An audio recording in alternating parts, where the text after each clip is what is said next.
friend of mine had divorced. I flew 3 times into South Africa to go and prevent the divorce at my own expense.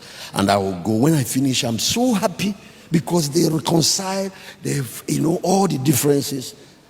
I got that first lady to, because I realized that there were some vultures that are feeding her with nonsense. Yeah, when Abraham was entering covenant with God, when he has cut the pieces, vultures came. No, you don't need a third party. He drove them away. Covenant is a very serious matter. And then I'll take off and fly back. And then the thing will last for 6 months, wahala everywhere again. I'll fly back again. I fought. I made sure that the church is stable so that nobody is, because divorce is like accident. Nobody starts a love life and plan. It's like you're traveling. Nobody starts a journey and plan to die on the way. Nobody starts their love life and plan to be divorced. Divorce is marital amputation. It's the last stage in treating marriage relationship. And those who dispense counsel should know it's the last. Amputation is after you have done everything to save that leg. You now get to the point that you realize that keeping the leg is detrimental to life. No, it's more important to be alive than to be married. Oh yes. Marriage is to serve life, not life to serve marriage. So if the thing becomes life-threatening and it gets to the point that, then even us that now do it is painful, both to the doctor, to the patient, to everybody, because you're going to carry that wound for the rest of your life. I don't care who jump into second marriage, third marriage, you are going to carry a scar for the rest of your life. So you don't recommend that lightly. Believers now are jumping out of marriage anyhow. One small thing, let me tell you guys something. There is a reason why younger girls are attracted to elderly men.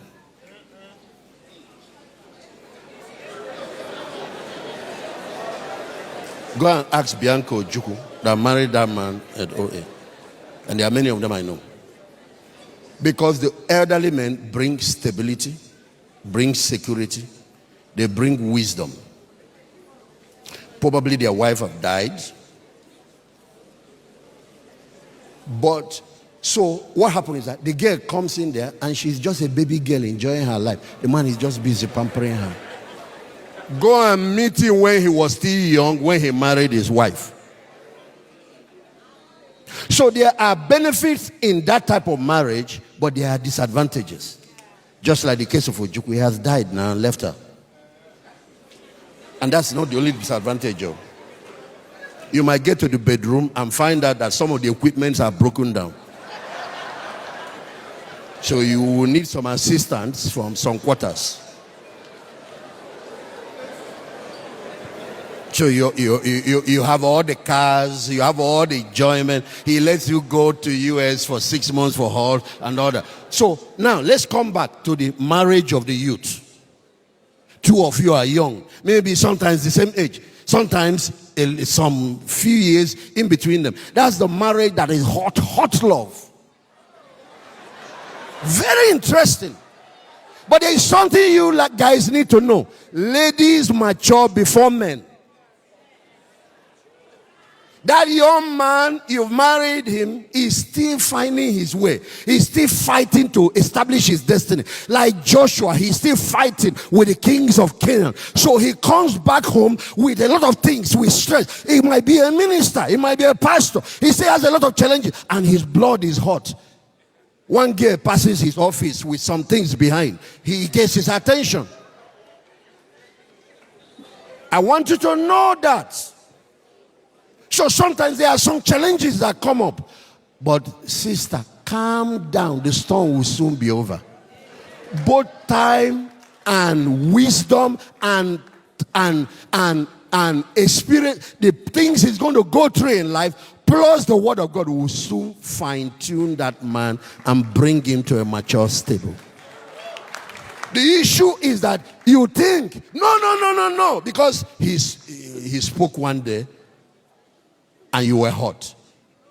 You want to jump out of the ship. That's not how your mother stayed in her marriage and gave birth to you. That's not how your father and your mother. They passed that season. Because marriage has 4 seasons. There is morning, afternoon, evening, and night. You might be comparing with somebody that is at the evening stage. He has passed the turbulent season. They have now entered the cruising stage.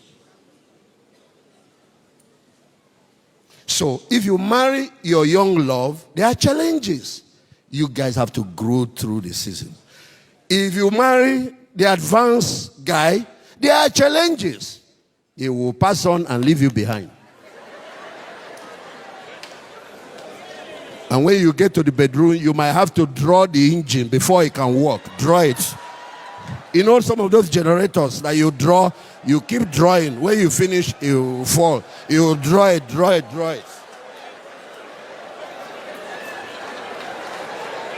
Just because that young man went through 1 or 2 stumbling, he stumbled at one time. Maybe one secretary, maybe one thing doesn't mean he's fake. Just because that your husband maybe had 1 or 2 whatever, doesn't mean he's a fake prophet. Stay there and build that stuff. Know the disease that can be treated and stay and treat it. But have the wisdom to know, the discernment to know when this disease has gone beyond treatment, when it's now amputation. I have a friend of mine, his dad is from the north. His dad aged, he's over 100. He still has young wives and he handles them very well. Yeah. So when I was much younger, this relationship had lasted for some years. Whenever we are around, he will be giving me some advice, and I'm a pastor, about some herbs that they take. The north is blessed though. About some things they take and all of that. I said, sir, respectfully, I'm not interested. When I hit 50, I went back. I said, what is that thing that you were telling me about?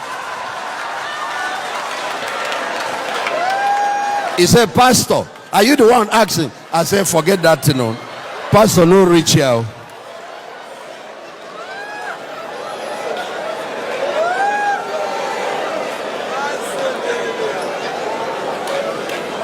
Oh, because you have to make madam happy. You have to do your job.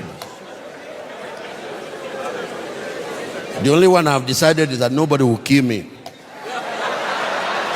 Second, third, fourth, fifth. No, forget it. I'm not in my 18 anymore. Forget about that one. Are we supposed to talk about this kind of thing in church, or we should just keep quiet? People should be dying. Take care of each other and take care of your family.